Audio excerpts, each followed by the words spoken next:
नमस्कार मित्रांनो. आज मी आपल्यासाठी काही निवडक स्टॉक आणलेले आहेत. दोन स्टॉक आहेत.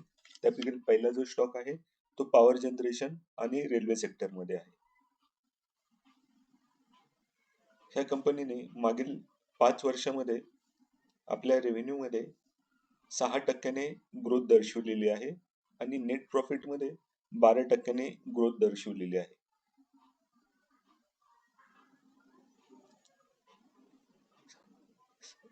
2023च्या पहिल्या क्वार्टरमध्ये ह्या कंपनीने 10% आपला रेव्हेन्यू ग्रोथ दर्शवलेली आहे. तसेच नेट प्रॉफिटमध्ये 12% ग्रोथ दर्शवलेली आहे. ह्या कंपनीचे जे प्रमोटर्स आहेत त्याची होल्डिंग ह्या कंपनीमध्ये 75% इतकी आहे. तसेच फॉरेन इन्स्टिट्यूशनल इन्व्हेस्टर FIs जे आपण बोलतो त्याची 7.94% आहे. DIs जे आहेत ते 7.64% आहेत आणि पब्लिक जे आहे जनरल पब्लिक ते 9.44% आहे. ह्या कंपनीने मागील 5 वर्षांमध्ये आपल्या स्टॉक प्राइस मध्ये 31% ग्रोथ दर्शवलेली आहे आणि ह्या कंपनीचे सध्याची जी प्राइस आहे, आजची जी क्लोजिंग प्राइस आहे ते 4097 रुपये आहे. ह्या कंपनीचे मार्केट कॅप 1.46 लाख करोड इतके आहे. ह्या कंपनीचा 52 वीक हाय 4245 आणि 52 वीक लो 2810 इतका आहे.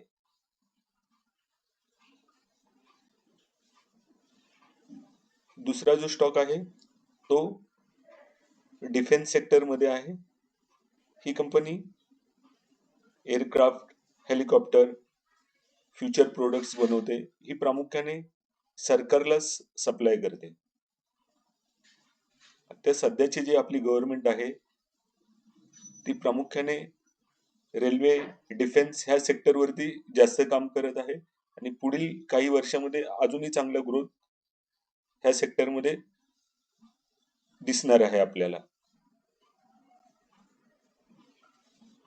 हिंदुस्तान एरोनॉटिक लिमिटेड ह्या कंपनीचा जो रेव्हेन्यू आहे मागील 5 वर्षामध्ये 6% वाढलेला आहे आणि नेट प्रॉफिट 21% वाढलेला आहे.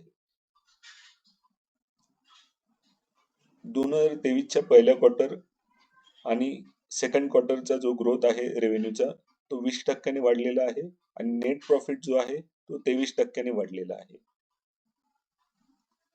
ह्या कंपनीचे शेअर होल्डर्स जे आपण प्रमोटर्स बोलतो ते प्रेसिडेंट ऑफ इंडिया आहे, गव्हर्नमेंट आहे. त्याची हिस्सेदारी 71.64% आहे आणि FIs 12.63% आहे. DIs 9.72% आहे आणि जनरल पब्लिक 6.02% इतके आहे. ह्या कंपनीने मागील 5 वर्षामध्ये 48% इतक्याने आपली ग्रोथ, आपल्या शेअरची ग्रोथ दर्शवलेली आहे. सध्याची जी मार्केट प्राइस आहे ते 2910 रुपये इतकी आहे. ह्या कंपनीचे मार्केट कॅपिटल 1.94 लाख करोड इतके आहे. 52 वीक हाय 2918 आणि 52 वीक लो 1150 इतका आहे. सध्या हा आपल्या हाय वरतीच आहे, 52 वीक हाय वरतीच आहे. मी पुन्हा एकदा तुम्हाला सांगू शकतो की हा जो व्हिडिओ आहे हा प्रामुख्याने मी एज्युकेशनल पर्पज साठीच बनविलेला आहे. तुम्हाला कुठल्याही शेअर्स मध्ये इन्व्हेस्टमेंट करायची असेल तर स्वतः स्टडी करा किंवा आपल्या ऍडवायझरला विचारा, त्यानंतरच कुठल्याही शेअर्स मध्ये तुम्ही इन्व्हेस्टमेंट करा, ही तुम्हाला विनंती आहे. तसेच कुठल्याही शेअर्स मध्ये इन्व्हेस्टमेंट करण्याच्या आधी आपण तो व्यवसाय, तो धंदा, बिझनेस आपण एकदा नीट समजून घ्यावा.